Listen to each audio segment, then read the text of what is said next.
نورو محترم مسلمانانو، نن یو ناشنا وظیفه د جمعې په ورځ وکړئ ان شاء الله.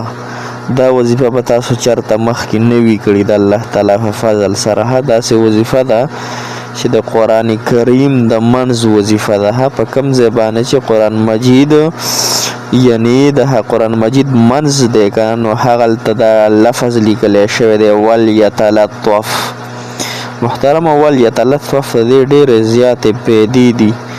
کو تاسو چېرته په ولیتلطف باندې د دې په معنی باندې غور او سوچ وکړو او په هغې باندې بیا عمل وکړو نو ستاسو زندګي بدلېدی شي. ستاسو د زندګۍ تمام موړونه هغه سمیدلی شي. سیده لار تاسو ته الله جل شانه ښودلی شي. زندګۍ تمام پرابلمز الله جل شانه تاسو ته ختمولی شي. خو محترمو وظیفه به را سره پوره ګورئ چې تاسو پوه شئ په دې معنی باندې او د دې په دې ترتیب باندې پوه شئ نو ستاسو ژوند کې به الله تعالی ډېره زبردسته ترقي راولي او ډېره زبردسته محترمو هغه نرمي به پکې راولي. نو راځئ دا ویډیو را سره پوره واورئ. السلام علیکم ورحمت الله وبرکاته. ډېر معزز و محترمو قابل قدر مسلمانان رونو خویندو او هغه مسافر کم چې بهر وطنونو کې ژوند کوي، دغه مسافر موږ ته ډېر زیات ګران دي. دغه مسافر دی الله جل شانه د دنیا و آخرت خوشحالۍ ورکړي. دغه مسافر دی الله جل شانه د زړه مرادونه پوره کړي. کوم ځای کې هم چې مسافر دی او خپلو بیبیانو سره وران دي نو ګزارش ورته کوم چې خپلو بیبیانو سره سم چلیږئ.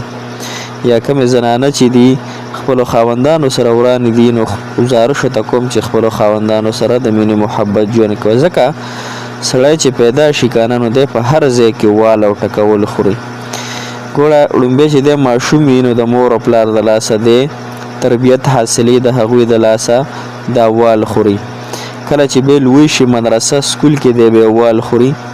کله چې دی زلمی شي دی د خپلې مزدورۍ دپاره د خپل معاش دپاره دی په سختو کې ژوند تیروي. او کله چې بیا مسافر شي بیا هم د خپلې بیبي او د خپلو بچو او مور پلار دپاره سختې تیروي. لهذا د ښځې په نسبت سره سړی ډېر زیات برداشت کوي. بیا هم د خپلې ښځې سره په محبت ژوند تیروي، خپلو بچو سره په شفقت باندې زندګي تیروي، د خپل اهل عیال له هغه ګټه وټه کوي. لهذا ټولو زنانو ته مې درخواست دی چې په خپلو عزتونو هم پرده واچوئ، د خپل خاوندانو سره حقیقي محبت شروع کړئ. محترمو نن چې زموږ کومه وظیفه ده هغه د ولیتلطف ده. دا د قرآن مجید یو زبردست ټکی دی. د قرآن مجید د منځ یو لفظ دی چې کوم ځای کې قرآن مجید په منځ باندې یعنی الله جل شانه یو سیټ ته بل سیټ ته پوره شو دا ټکی فکې یعنی دا لفظ فکې هغه پیش کړی دی. نو محترم مسلمانانو دا په سورت کهف کې دی په 19 نمبر آیات کې دی. هر دې معنی څه ده؟ نرمۍ سره پیش کېدلو والا، نرمۍ سره ورته پیش کېږي. صحیح شوه؟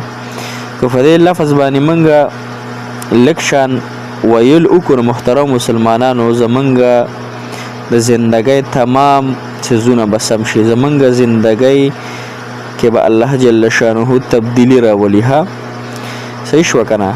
ګوره قرآن مجید کې الله تعالی ذکر کړی چې ولیتلطف. نو موږ به څه کوو؟ موږ په یو څو خبرو به اوس عمل کوو. ښه نو زموږ زندګي به سم شي. موږ چې کله هم خبرې کوو که نه نو په نرمۍ سره به کوو، په خاوند سره کوو، که په کور کې د خواښې سره کوو، که د هر چا سره کوو په نرمۍ نو اختلاف الله تعالی انشاءالله ختموي. خپله لهجه به نرمه ساتو. ها صحیح شوه؟ چې خپله لهجه نرمه کړله انشاءالله هر سړی به را سره محبت کوي. او محترم مسلمانانو کو خپل اخلاق هم سم کړل، نرم هم کړل نو انشاءالله غیر مسلم به زموږ په خبرو باندې عمل کوي.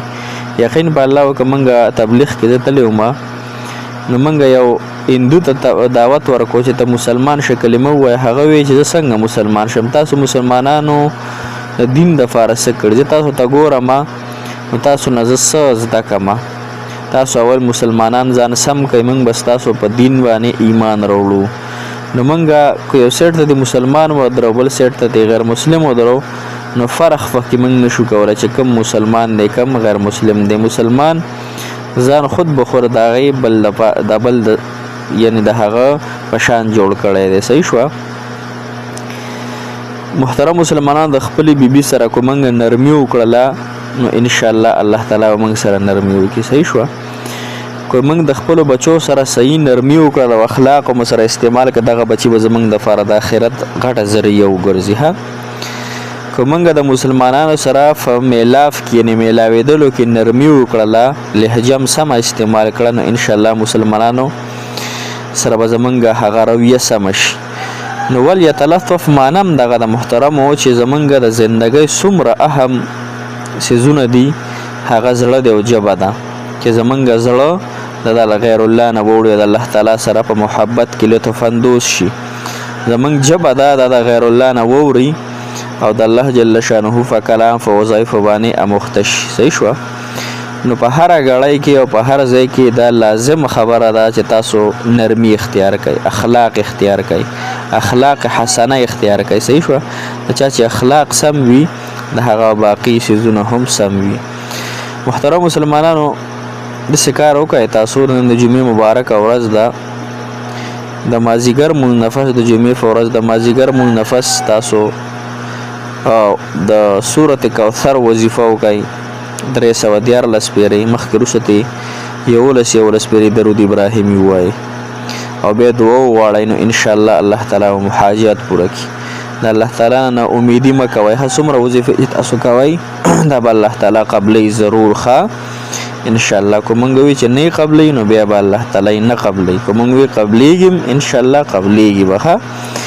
نو دغه رنګ انشاءالله دا څو خبره مې تاسو خدمت کې عرض کړې چې په هر خبره کې نرمي په محبت لږه زندگی د قسم په الله د آخرت په اعتبار سره 2.5 منټه زندگی ده نو انشاءالله په دې 2.5 منټه زندگی کې خپل اخلاق سم کو، خپل معاملات سم کو، خپل خاوند سره خپل بچو سره خپل حیا او د عزت زندگی تیرو کو. الکان دې کو جنکې دې ټیک ټاک او د ګناهونو نه ځان له توبه وباسو. لږه زندگی ده کو دغه ټیک ټاک یو فیسبوک کې مونږ کوو او په دغه کې مونږ نامحرمو ته ګورو یعنی ګناهونه پکې کوو نو دا به زموږ دپاره ډېره زیاته د خطرې خبره وي. لهذا څومره زندگی چې الله تعالی را کړې ده په ښکلي انداز په ښکلي طریقې سره تېره کړئ. ګوره الله تعالی څه فرمایي چې ما ته په ټولو مخلوقاتو کې د ټولو نه معزز د ټولو نه خوښ انسان څوک دی چا کې چې تقوا راله او چا کې چې تقوا راله متقي جوړ شو د ټول حاجتونه به الله تعالی پوره کوي. نن د ګناهونو د وجې نه ټول مسلمانان په الله تعالی په ګرفت کې راګیر دي. کله چې ګناهونه ختم شي نافرمانیان ختم شي حکمرانان به سم وي. صحیح شوه. او ځمکه به خپل هغه ټولې خزانې راوباسي موږ له او دغه رنګې صحیح